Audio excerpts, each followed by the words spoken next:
Previously unfocused hands. So for reference, this is what it's supposed to look like, and this is what it's not supposed to look like. And this is the moment when they realize they don't. Check this out. We got a little Ford Focus here. Not bad. Fight.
Alright, so after all of that introductory work, we are at the root of the problem that we figured out from the last video. And if you haven't seen it, it's really long and actually too long to kind of get to the point. I'm going to work on that in future episodes of getting to the point after this episode. No, I'm going to try this episode too. So what we found out from the last episode, that the issue isn't our rotors or anything else. It actually is our brake caliper. Piston is starting to stick. So in this episode, we are going to remove the brake calipers, and we are going to put these new ones on. I ordered off Trusted and Truly Rock Auto, and take it out for a test and see if the back tires pop. And the issue we were having, just to recap, is when you step on the brakes at low speeds, the caliper is loose, and I guess it pops, and it makes a really annoying sound in the cabin.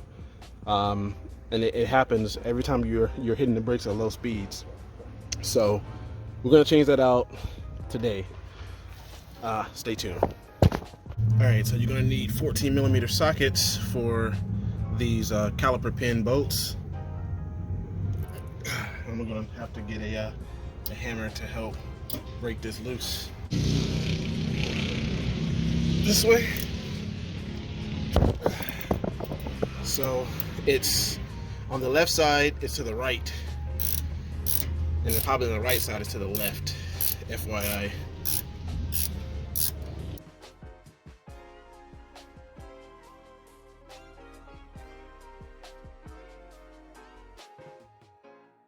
Bottom, I'm going to use the torque wrench, zip it off.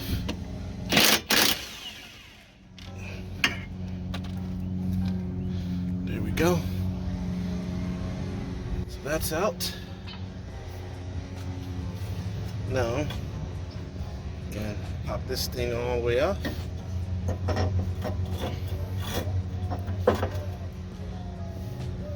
Like, this thing came with brackets too, so excuse me, we're gonna take the brackets off as well and replace those too. So let's go ahead and do that.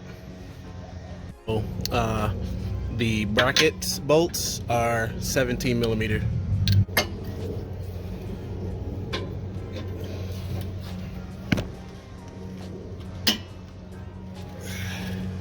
Looks like I'm going the wrong way for these two. These need to go.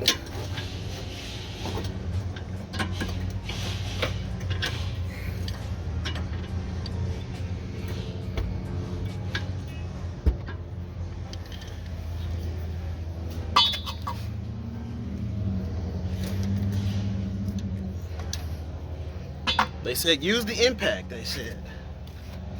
It makes life much easier, they said. Why not?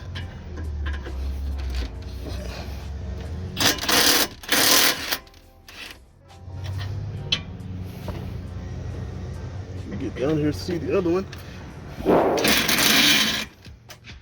Oh, can't do it that way. Let's get these brakes out.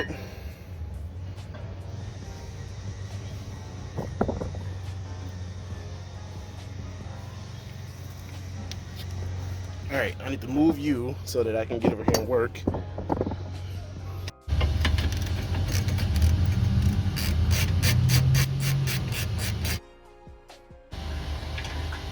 As Chris Fitz would say, out with the old, in with the new. So if I just take off the caliper without actually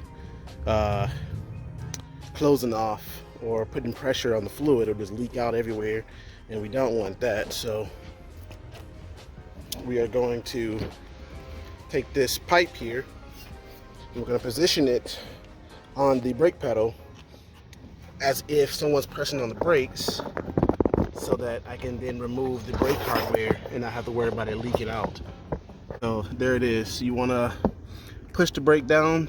Let me where you can see. Okay, you want to push the brake down with the pipe and run that onto this little seat retractor frame or seat adjustment frame lever, and that should keep the brakes pushed in over here so that it doesn't leak all out on the ground. The brake fluid doesn't leak all out on the ground. So with that out of the way, we can now safely take this off. You might get a little bit of a leak, so it shouldn't be much though. So this right here, this bolt that's holding down the line is a size 12 socket.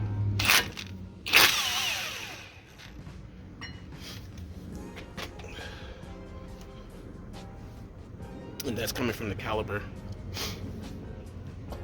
Okay, so we'll throw that down there. You want to make sure you have new washers.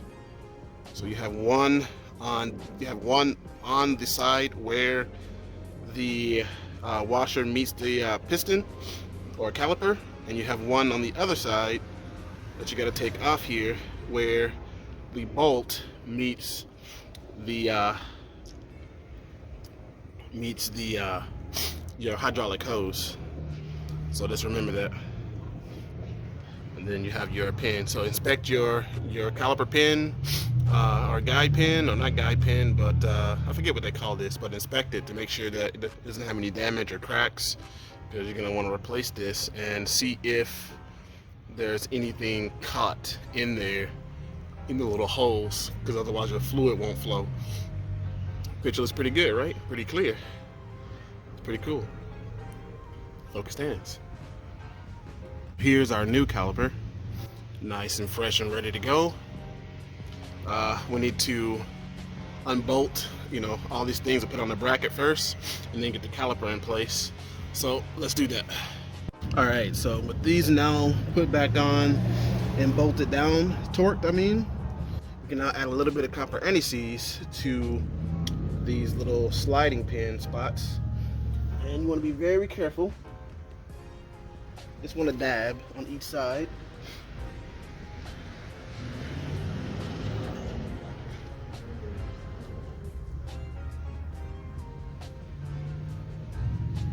Just a dab on each side. And you can put some here on the tab as well. Kind of just give them just a little coating. And that's it. That'll help the brakes slide easier, if you will. This one's obviously going to go towards the piston, so let's lube this one up too, just like so, and just like so. That's it. That's all you need. All right, we'll slide this in the back.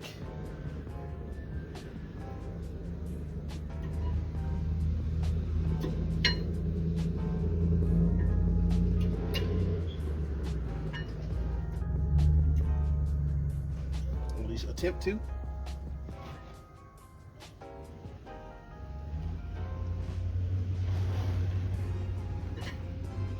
There we go. And then we'll slide this one in the front. Be careful. If you have copper anti-seize on your hands, you want to make sure that you clean the brakes off, because you won't be able to stop with it on.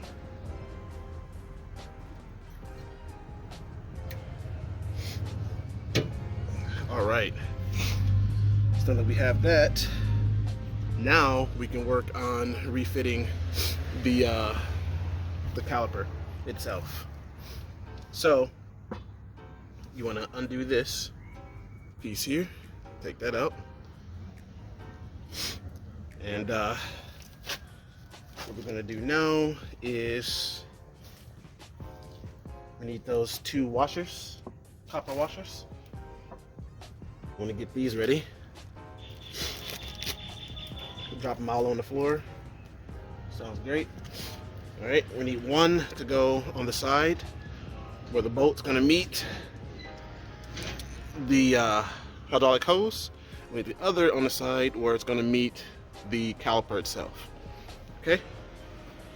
And then all of this goes on together.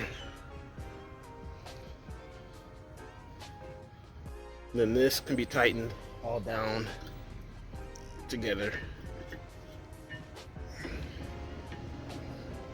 just like this. All right, so it's important to note that the pin with the black is going to go below.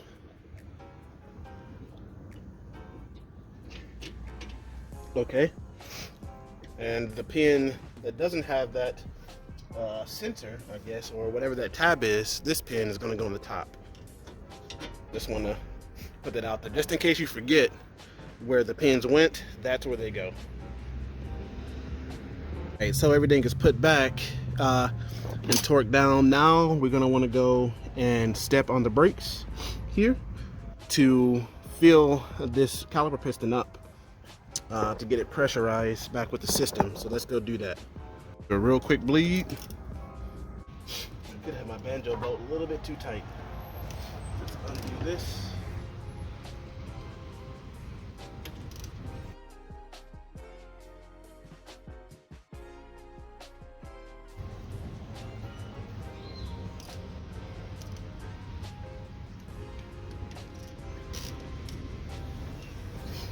Yeah, just had it a little bit too tight.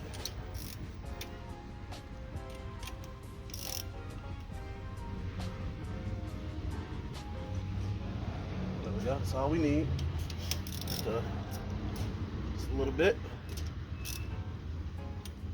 So essentially, we're now done. I need to do the the right caliper as well. I'm gonna go ahead and change it out. And I would suggest that you go ahead and change yours out.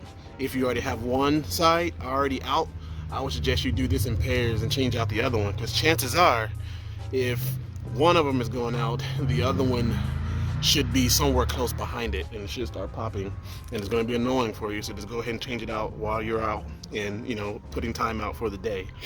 Anyway, that's going to be it. We're going to put this bleeder cap back on here.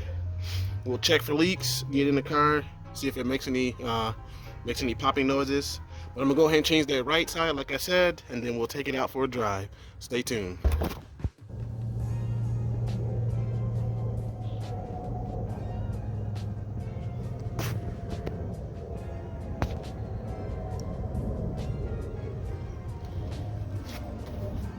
All right, so we're in the Rogue. We want to make sure after working on brake hardware that you push this brake pedal in, and it should get firm. If it doesn't get firm, then you got problems. So mine is pretty firm. So now I'm going to go out and give it some light taps to see if I fixed the problem. I'm pretty sure I did, but we have to test this. So stay tuned. All right, so driving it thus far, I'm kind of stopping, and man, it's buttery smooth. It is buttery smooth. I'm not getting anything but a nice, beautiful sunny day, driving in the black Nissan Rogue. Can't wait to be back in my focuses or my foci. But yeah, get a little stop here, So yeah, consider this a job done. And if you're having your if you're noticing the popping noise coming from your rear, it has nothing to do in this case with your rear shocks, as some of the forums will say, changing out the front suspension. I found that to be hilarious when we're talking about something popping in the rear. It just didn't make sense to me, so I started to investigate, mainly because no one else was investigating this issue. Anyway, Focused Hands here, signing off. Peace.